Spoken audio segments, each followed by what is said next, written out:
12 अक्टूबर 1983।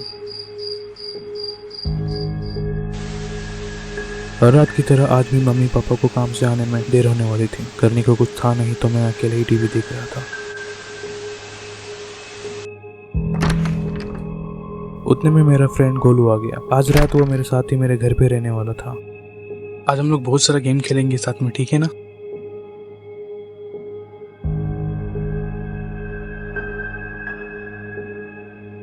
मेरे घर के थोड़ी ही दूर में एक अंडरग्राउंड टनल था जिसमें काफी वक्त से काम बंद हो चुका था।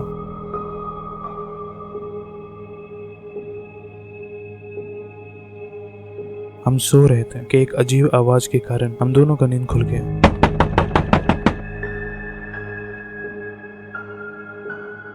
इस घर में मेरे और गोलू के अलावा और कोई भी नहीं था।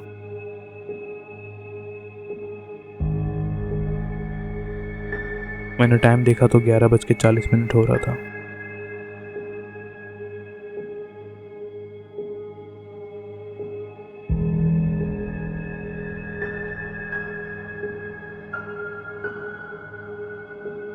मैंने खिड़की के बाहर देखा तो सिर्फ जंगल और अंधेरा, इसके अलावा और कुछ नहीं था।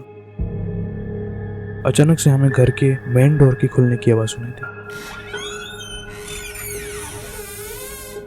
हमने डर के मारे अपने आप को बाथरूम में बंद कर लिया। हम दोनों डर गए। हमें लगा कि कोई जंगली जानवर हमारे घर पे घुस गया है। थोड़ी ही देर में हमें किसी की चलने की आवाज आने लगी।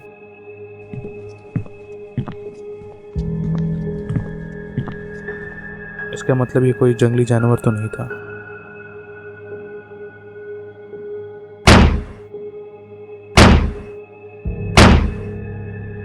हमारे दरवाजे पे जोर से किसी ने कुल्हाड़ी से हमला किया। उसने दरवाजे को कुल्हाड़ी से मारना स्टार्ट किया। अब तक वो इतना तोड़ चुका था कि हम उसका चेहरा देख सकते थे। उसका चेहरा भयानक था।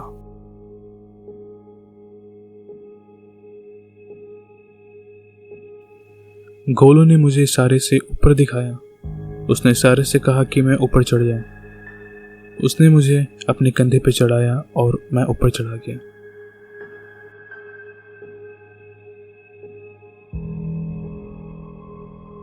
जब मैं उसे उसके हाथ पकड़ के ऊपर खींच रहा था तभी वो इंसान अंदर आ गया और गोलू का पैर पकड़ लिया। उसने गोलू का पैर पकड़ के खींच लिया और वो उसे लेके अपने साथ चला गया। वो इंसान उसे उसी टनल में ले गया जो बहुत पहले बंद हो चुका था। मैं भी भागते हुए उस इंसान का पीछा करते हुए उस टनल के अंदर चला गया। वो टनल पूरी तरह से अंधेरा और पानी से भरा हुआ था।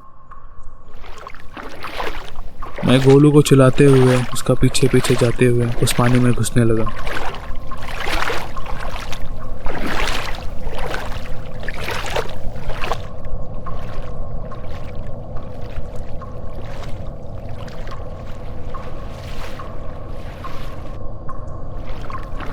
वो पानी अब तक मेरे गले तक आ चुका था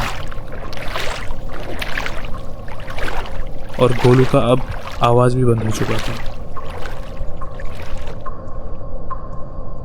शायद अब बहुत देरी हो चुकी थी।